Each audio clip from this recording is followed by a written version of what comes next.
പ്രവാസികളോട് എന്തെങ്കിലും കൃതജ്ഞതയുണ്ടായിരുന്നുവെങ്കിൽ പ്രവാസ ലോകം കണ്ട ഇത്രയും വലിയൊരു ദുരന്തം, ആ ദുരന്തത്തിൻ്റെ പശ്ചാത്തലത്തിൽ അവരുടെ മൃതദേഹങ്ങൾ പട്ടടയിൽ വെക്കുന്നതിന് മുൻപേ മുഖ്യമന്ത്രി ഇന്നലെ മുതലാളിമാരെ മുഴുവൻ വിളിച്ചു കൂട്ടിയിട്ട് അവരുമായിട്ട് അത്താഴ വിരുന്ന് നടത്തില്ലായിരുന്നു. ഇന്ത്യക്കാരൻ ആയിട്ടുള്ള ആളുകൾക്ക് നേരിടേണ്ടി വന്ന വലിയൊരു ദുരന്തമാണ് കുവൈറ്റിലുണ്ടായത്. 50 പേർക്ക് ജീവൻ നഷ്ടപ്പെട്ടു, 24 മലയാളികൾക്ക് ജീവൻ നഷ്ടപ്പെട്ടു. അങ്ങേയറ്റം ദുഃഖകരമായിട്ടുള്ള ഒരു കാര്യമാണ് അവിടെ ഉണ്ടായിട്ടുള്ളത്. കേരളത്തിൻ്റെ മുഖ്യമന്ത്രി ഒരടിസ്ഥാനവുമില്ലാതെ ഇത്തരത്തിലുള്ള ഒരു ദുരന്തത്തിൻ്റെ പശ്ചാത്തലത്തിൽ പോലും രാഷ്ട്രീയ ലാഭമുണ്ടാക്കാൻ വേണ്ടിയിട്ടുള്ള പ്രസ്താവനകൾ തുടരെ നടത്തുന്ന സാഹചര്യത്തിലാണ് ഞാൻ ഇന്ന് നിങ്ങളെല്ലാവരെയും കാണാൻ തീരുമാനിച്ചത്. ഒരടിസ്ഥാനവുമില്ലാത്ത രീതിയിൽ നരേന്ദ്രമോദി സർക്കാരിനെതിരായിട്ട്, കേന്ദ്ര സർക്കാരിനെതിരായിട്ട് തുടർച്ചയായിട്ടുള്ള പ്രസ്താവനകൾ. മുഖ്യമന്ത്രി ഇന്നലെ പറഞ്ഞത് പ്രവാസികളോട് കേന്ദ്ര സർക്കാർ കൃതജ്ഞത കാണിക്കുന്നില്ല എന്നാണ്. അദ്ദേഹം ഇത് പറഞ്ഞത് ലോക കേരള മഹാമഹത്തിലാണ്. പ്രവാസികളോട് എന്തെങ്കിലും കൃതജ്ഞതയുണ്ടായിരുന്നുവെങ്കിൽ പ്രവാസ ലോകം കണ്ട ഇത്രയും വലിയൊരു ദുരന്തം, ആ ദുരന്തത്തിൻ്റെ പശ്ചാത്തലത്തിൽ അവരുടെ മൃതദേഹങ്ങൾ പട്ടടയിൽ വെക്കുന്നതിന് മുൻപേ മുഖ്യമന്ത്രി ഇന്നലെ മുതലാളിമാരെ മുഴുവൻ വിളിച്ചു കൂട്ടിയിട്ട് അവരുമായിട്ട് അത്താഴ വിരുന്ന് നടത്തില്ലായിരുന്നു. ഇന്നലെ ആ പരിപാടി കഴിഞ്ഞ് മുഖ്യമന്ത്രി നേരെ ഓടി വന്നത് തിരുവനന്തപുരത്തേക്കാണ്. കൃതജ്ഞത കുറച്ചെങ്കിലും ഉണ്ടായിരുന്നെങ്കിൽ ഇന്നലെ വൈകുന്നേരത്തെ സന്ധ്യയിൽ അദ്ദേഹം ജീവൻ നഷ്ടപ്പെട്ട ഈ പ്രവാസികളുടെ കുടുംബാംഗങ്ങളോടൊപ്പമാണ് അദ്ദേഹം ചെലവഴിക്കേണ്ടിയിരുന്നത്. മനുഷ്യത്വം അല്പമെങ്കിലും ഉണ്ടായിരുന്നെങ്കിൽ ഇത്തരത്തിലുള്ളൊരു കാര്യം ഇന്നലെ നടത്തില്ലായിരുന്നു. ഇപ്പോൾ ഈ സമയത്ത് ലോക കേരള സഭ എന്നുള്ള പേരിൽ പ്രവാസികൾക്ക് ഒരു പ്രയോജനവും ഇതുവരെ ചെയ്തിട്ടില്ലാത്ത ഒരു കാര്യത്തിൻ്റെ പേരിൽ 3 കോടി ഔപചാരികമായിട്ടുള്ള കണക്ക്, കാരണം ഈ കേരളീയത്തിൻ്റെ കണക്ക് നമ്മൾ പിന്നീട് വന്നപ്പോൾ നമ്മൾ അറിഞ്ഞതാണ്. കൃത്യമായിട്ട് പറയുന്ന കണക്കും പിന്നീട് ചിലവാകുന്ന കണക്കും തമ്മിൽ ഉള്ള വ്യത്യാസം. മുഖ്യമന്ത്രി ഇന്നലെ പറഞ്ഞത് മരണസ്ഥലത്ത് എത്തുന്നത് സംസ്കാരത്തിൻ്റെ ഭാഗമാണെന്നാണ്. അങ്ങനെ സംസ്കാരത്തിൻ്റെ ഭാഗമായിട്ട് അത് പ്രകടിപ്പിക്കണമെന്നുണ്ടായിരുന്നെങ്കിൽ ഇന്നലെ വൈകുന്നേരം ഇതൊക്കെ മാറ്റിവെച്ച് മുഖ്യമന്ത്രി ചെയ്യേണ്ടിയിരുന്നത് ഈ തിരുവനന്തപുരത്ത് 2 പ്രവാസികൾ ഇന്നലെ മരണപ്പെട്ടിട്ടുള്ള ആൾക്കാരുടെ ശവസംസ്കാരം ഇന്നലെ വൈകുന്നേരമായിരുന്നു. ആ സ്ഥലത്താണ് മുഖ്യമന്ത്രി സമയം ചെലവഴിക്കേണ്ടിയിരുന്നത്. അവരുടെ കുടുംബാംഗങ്ങളോടൊപ്പമാണ് ചെലവഴിക്കേണ്ടിയിരുന്നത്. ഇപ്പോൾ ഇതിനൊക്കെ കാരണമായിട്ട് പറയുന്നത് കൃതജ്ഞത കാണിച്ചില്ല എന്നുള്ളതിൻ്റെ കാരണമായിട്ട് ഉള്ള കാര്യം കുവൈറ്റിലേക്ക് ഒരു മന്ത്രി അയക്കാൻ തീരുമാനിച്ചു. മന്ത്രിക്ക് പോകാൻ അനുമതി കൊടുത്തില്ല. ഞാൻ ചോദിക്കട്ടെ, ഈ മന്ത്രി കുവൈറ്റിൽ പോയിട്ട് എന്താ ചെയ്യാൻ ഉദ്ദേശിച്ചത്? മന്ത്രി അവിടെ പോകാൻ, അവിടെ എത്തുന്നതിന് മുമ്പ് അവിടെ നേതാണ്ട് തിരിച്ചു വരാൻ, അവരുടെ മൃതദേഹങ്ങൾ മുഴുവൻ തിരിച്ചു കൊണ്ടുവരാൻ വേണ്ടിയിട്ടുള്ള നടപടികൾ കേന്ദ്ര വിദേശകാര്യ സഹമന്ത്രി അവിടെ ചെന്ന് അദ്ദേഹം ചെയ്തു കഴിഞ്ഞിരുന്നു. പിന്നെ മുഖ്യമന്ത്രി പറയുന്നത് പോലെ ഞങ്ങളെല്ലാം ചെയ്തു, നിങ്ങളെന്തിനു പോകുന്നു എന്ന് ചിലർ ചോദിച്ചു. ഇതാണ് ആരായി ചോദിച്ചതെന്ന് എനിക്കറിയില്ല.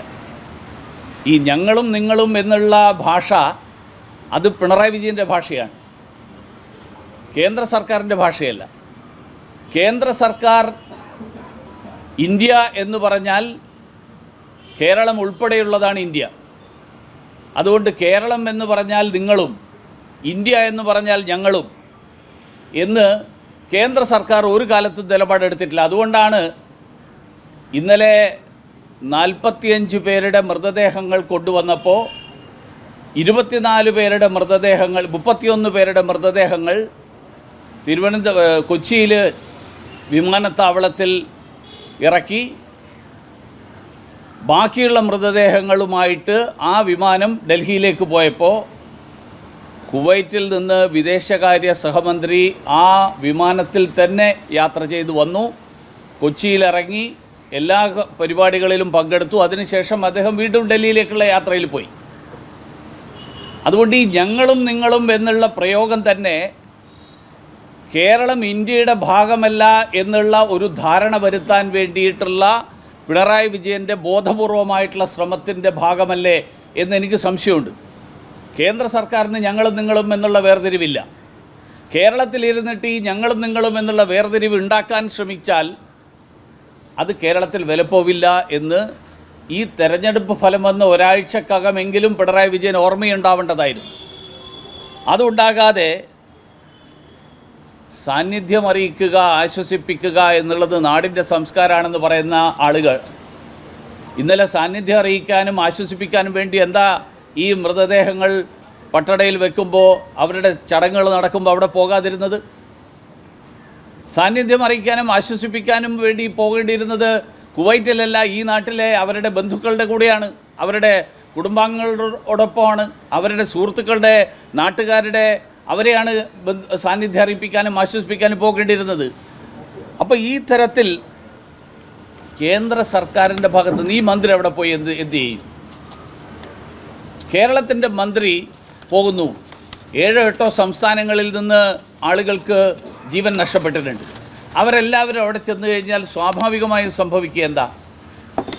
എംബസിയിലെ ഉദ്യോഗസ്ഥന്മാർ ഈ വരുന്ന മന്ത്രിമാരുടെ സുഖസൗകര്യങ്ങളും മന്ത്രിമാരുടെ യാത്രയും ഇതൊക്കെ നോക്കുക എന്നല്ലാതെ എംബസിയിലെ ഉദ്യോഗസ്ഥന്മാർക്ക് വേറെ ഒന്നിനും സമയമുണ്ടാവില്ല. അതുകൊണ്ട് കുറച്ചെങ്കിലും വിവേകം കാണിച്ച് കാര്യങ്ങൾ ഭംഗിയായിട്ട് സുഗമമായിട്ട് ഏറ്റവും വേഗതയിൽ നടത്താൻ വേണ്ടിയിട്ടുള്ള ശ്രമങ്ങൾ വിദേശകാര്യ മന്ത്രാലയം നടത്തിക്കൊണ്ടിരിക്കുമ്പോൾ അതിന് തടസ്സം സൃഷ്ടിക്കാൻ വേണ്ടിയിട്ടുള്ള ശ്രമങ്ങളെല്ലാം ഉണ്ടാവേണ്ടത്. ഞാനൊരു കാര്യം ചോദിക്കട്ടെ, ഇവിടുന്ന് സംസ്ഥാന മന്ത്രി അയക്കുന്നു. കേരളത്തിലെ പല എം പിമാരും അവരവരുടെ മണ്ഡലങ്ങളിലുള്ള ആൾക്കാരാണ് മരിച്ചിട്ടുള്ളത്. അവർ പറയുന്നൊരു കേട്ടെ, ഞങ്ങൾക്കും കൂടി ഒന്ന് പോകണം. നാളെ വർക്കലയിലെ MLA-യും അരുവിക്കരയിലെ MLA ഒക്കെ പറഞ്ഞു വന്നിരിക്കട്ടെ, ഞങ്ങളും കൂടി പോകണം, ഞങ്ങൾക്കും കൂടി പോകണം. ഇതെവിടെ അവസാനിക്കുക? കേന്ദ്ര സർക്കാരിൻ്റെ ചുമതലയിൽപ്പെടുന്ന ഇന്ത്യക്ക് പുറത്തുള്ള വിഷയങ്ങൾ അത് കേന്ദ്ര സർക്കാരിൻ്റെ ചുമതലയിൽപ്പെടുന്നതാണ് എന്നുള്ളത് ഭരണഘടനാപരമായിട്ടുള്ള കർത്തവ്യമാണ്. ആ ഭരണഘടനാപരമായിട്ടുള്ള കർത്തവ്യം നിർവഹിക്കുന്നതിൽ കേന്ദ്ര സർക്കാരിൻ്റെ ഭാഗത്തു നിന്ന് വിദേശകാര്യ വകുപ്പിൻ്റെ ഭാഗത്തു നിന്ന് എന്തെങ്കിലും വീഴ്ചയുണ്ടായിട്ടുണ്ടെങ്കിൽ സംസ്ഥാന സർക്കാർ ചൂണ്ടിക്കാണിച്ചാൽ വാദത്തിന് വേണ്ടിയെങ്കിലും അത് സമ്മതിക്കാം. ഇവിടെ ദുരന്തം നടന്ന് ഒരൊറ്റ ദിവസമേ എടുത്തുള്ളൂ. ആ ഒരു ദിവസത്തിനുള്ളിൽ എല്ലാ നടപടിക്രമങ്ങളും പൂർത്തിയാക്കി. ഇന്നലെ തന്നെ വിദേശകാര്യ സഹമന്ത്രി തന്നെ ഇന്നലെ മാധ്യമങ്ങളോട് സംസാരിച്ചപ്പോൾ അദ്ദേഹം പറഞ്ഞു, സാധാരണഗതിയിൽ ഇത്രയും മൃതദേഹങ്ങൾ നടപടിക്രമങ്ങളൊക്കെ പൂർത്തിയാക്കി കൊണ്ടുവരാൻ ചുരുങ്ങിയത് 8-10 ദിവസം എടുക്കും. അതൊന്നുമില്ലാതെ ഏറ്റവും പെട്ടെന്ന് നടപടിക്രമങ്ങൾ പൂർത്തിയാക്കി കുവൈറ്റ് അധികാരികൾ കാണിച്ച വളരെ സഹകരണാത്മകമായിട്ടുള്ള സമീപനം, ആ സമീപനത്തിൻ്റെ ഫലമായിട്ട് ഇതെല്ലാം ഭംഗിയായിട്ട് നടക്കുമ്പോൾ അതിനിടയിൽ ഇടങ്കോലിടാനും അതിനിടയിൽ തടസ്സം സൃഷ്ടിക്കാനും വേണ്ടിയിട്ട് ഒരു മന്ത്രിയെ പറഞ്ഞേക്കുക, അത് നടക്കാതിരിക്കുമ്പോൾ അതിൻ്റെ പേരിൽ കേന്ദ്ര സർക്കാരിനെ എതിരായിട്ട് വിമർശനം ഉന്നയിക്കുക, ദുരന്തത്തിലെങ്കിലും രാഷ്ട്രീയം മാറ്റിവെക്കാനുള്ള വിവേകം ബഹുമാന്യനായിട്ടുള്ള കേരളത്തിൻ്റെ മുഖ്യമന്ത്രി കാണിക്കണമെന്നാണ് എനിക്ക് അദ്ദേഹത്തോട് അഭ്യർത്ഥിക്കാനുള്ളത്. അതിനേക്കാൾ വലിയ തമാശ നമ്മുടെ പ്രതിപക്ഷ നേതാവിൻ്റെയാണ്. പ്രതിപക്ഷ നേതാവ് ഇതൊന്നും മനസ്സിലാക്കിയിട്ടുണ്ടോ ഇല്ലയോ എന്ന് എനിക്കറിയില്ല. അദ്ദേഹം ഉടനെ പ്രസ്താവനയുമായിട്ട് വന്നു. വീണാ വിജയൻ്റെ നാടകത്തിന് പശ്ചാത്തലം ഒരുക്കുകയാണ് നമ്മുടെ പ്രതിപക്ഷ നേതാവ്. അദ്ദേഹം ഏറ്റവും ചുരുങ്ങിയത് നമ്മുടെ ശശി തരൂരിനോട് വിളിച്ച് ചോദിച്ചിരുന്നുവെങ്കിൽ ശശി തരൂർ പറഞ്ഞു കൊടുത്തേനെ. കാരണം ശശി തരൂർ വിദേശകാര്യ വകുപ്പിലിരുന്ന മന്ത്രിയാണ്. എന്താണ് കഴിഞ്ഞ കാലങ്ങളിലൊക്കെ പാലിച്ചിട്ടുള്ള കീഴ്വഴക്കം, എന്താണ് ഈ തരം കാര്യങ്ങളിൽ ഒരു നടപടിക്രമം എന്നുള്ള നിലയിൽ ഇത്രയും കാലം അനുവർത്തിച്ചിട്ടുള്ള സമീപനം, ഇതൊന്നുമില്ലാതെ ഉടനെ ഇന്ത്യ സഖ്യത്തിൻ്റെ രാഷ്ട്രീയ ധാരണ ആ ഇന്ത്യ സഖ്യത്തിൻ്റെ രാഷ്ട്രീയ ധാരണ ഈ വിഷയത്തിൽ കൊണ്ടുവരാൻ വേണ്ടിയിട്ടുള്ള ശ്രമം പ്രതിപക്ഷ നേതാവ് നടത്തരുതായിരുന്നു. നമ്മുടെ ഈ മന്ത്രി സത്യത്തിൽ ചെയ്യേണ്ടത് നമ്മുടെ മെഡിക്കൽ കോളേജ് നേരെയാക്കുക, നമ്മുടെ ആശുപത്രികളിൽ മരുന്നുണ്ടെന്ന് ഉറപ്പുവരുത്തുക, അവിടെ വരുന്ന ആളുകളെ സെക്യൂരിറ്റിക്കാരനെ അടക്കം ഗുണ്ടകൾ തല്ലിച്ചതക്കുന്ന സാഹചര്യം ഒഴിവാക്കുക. മെഡിക്കൽ കോളേജിൽ എത്ര ദിവസം എത്ര കാലങ്ങളായി എത്ര സംഭവങ്ങളാണ് നടന്നിട്ടുള്ളത്. വരുന്ന രോഗികൾ അടികൊള്ളുമോ എന്നുള്ള പേടിച്ചിട്ട് പോകേണ്ടി വരുന്നൊരു സാഹചര്യമാണ്. സെക്യൂരിറ്റിക്കാരനെ അടക്കം ഗുണ്ടകൾ മർദ്ദിക്കുന്ന സാഹചര്യമാണ്. ഇതൊക്കെ നേരെയാക്കാൻ കഴിവില്ലാത്ത ഒരു മന്ത്രി വിദേശ രാജ്യത്ത് പോയിട്ട് അവിടുത്തെ രക്ഷാപ്രവർത്തനത്തിൽ പങ്കാളിയാകണം എന്ന് പറയുമ്പോൾ അത് മനസ്സിലാക്കാൻ കഴിയാത്ത കാര്യമാണ്. പിന്നെന്താ എല്ലാ മാധ്യമങ്ങളും റിപ്പോർട്ട് ചെയ്ത് അവർ നെടുമ്പാശ്ശേരി വിമാനത്താവളത്ത് പോയി കാത്തുനിന്നു. ഞാൻ ചോദിക്കട്ടെ, ഇത് KSRTC സ്റ്റാൻഡല്ലോ, അവിടെ ചെന്നിട്ട് ബസ് വരുമ്പോൾ കയറിപ്പോവാൻ പൊളിറ്റിക്കൽ ക്ലിയറൻസ് വേണം എന്നുള്ളത് മന്ത്രിമാർക്ക് അറിയേണ്ടതാണ്. ആ പൊളിറ്റിക്കൽ ക്ലിയറൻസ് കിട്ടുന്നതിന് മുമ്പേ പെട്ടിയെടുത്തിട്ട് വിമാനത്താവളത്ത് പോയി കാത്തിരിക്കാൻ ആരെങ്കിലും പറഞ്ഞോ? KSRTC സ്റ്റാൻഡിൽ കയറിപ്പോകുന്ന ലാഘവത്തോടുകൂടി ഒരു സംസ്ഥാന സർക്കാരിൻ്റെ മന്ത്രി വിദേശ രാജ്യത്തേക്ക് പോകാൻ നേരെ പെട്ടിയെടുത്തിട്ട് നെടുമ്പാശ്ശേരി പോയി കാത്തിരുന്നു എന്ന് പറയുന്നത് ഇത്തരത്തിലുള്ള നാടകങ്ങൾ ഇനിയെങ്കിലും അവസാനിപ്പിക്കണം എന്നാണ് എനിക്ക് പറയാനുള്ളത്. അതുകൊണ്ട് ഈ വിവരക്കേടിന് നരേന്ദ്രമോദിയെ പഴിച്ചിട്ട് കാര്യമില്ല, പകരം കാര്യങ്ങൾ സ്വയം മനസ്സിലാക്കുകയാണ് വേണ്ടത്. പിന്നെ ഇങ്ങനെയുള്ള വിമർശനമൊക്കെ ഉന്നയിക്കുന്നത് രാഷ്ട്രീയമായിട്ട് BJPക്ക് ഗുണമാണ്. കാരണം ജനങ്ങളിതൊക്കെ തിരിച്ചറിയുന്നു എന്നുള്ളതാണ് ഈ കഴിഞ്ഞ തെരഞ്ഞെടുപ്പ് വളരെ വ്യക്തമായിട്ട് ചൂണ്ടിക്കാണിച്ചത്. കാരണം അവരൊരു സീറ്റിൽ ജയിച്ചു, ഞങ്ങളൊരു സീറ്റിൽ ജയിച്ചു. അവർ 19 നിയമസഭാ മണ്ഡലങ്ങളിൽ മുന്നിലെത്തി, ഞങ്ങൾ 11 മണ്ഡലങ്ങളിൽ മുന്നിലെത്തി. ജനങ്ങൾ കാര്യങ്ങൾ തിരിച്ചറിയുന്നുണ്ട്. അതാണ് അവരുടെ ഉദ്ദേശമെങ്കിൽ ഞാൻ സ്വാഗതം ചെയ്യും.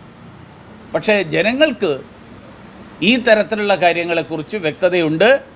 ആ വ്യക്തത പിണറായി വിജയനും കൂട്ടുകാർക്കും കൂടി ഉണ്ടാകണം എന്നാണ് എനിക്ക് ഈ ഘട്ടത്തിൽ പറയാനുള്ളത്.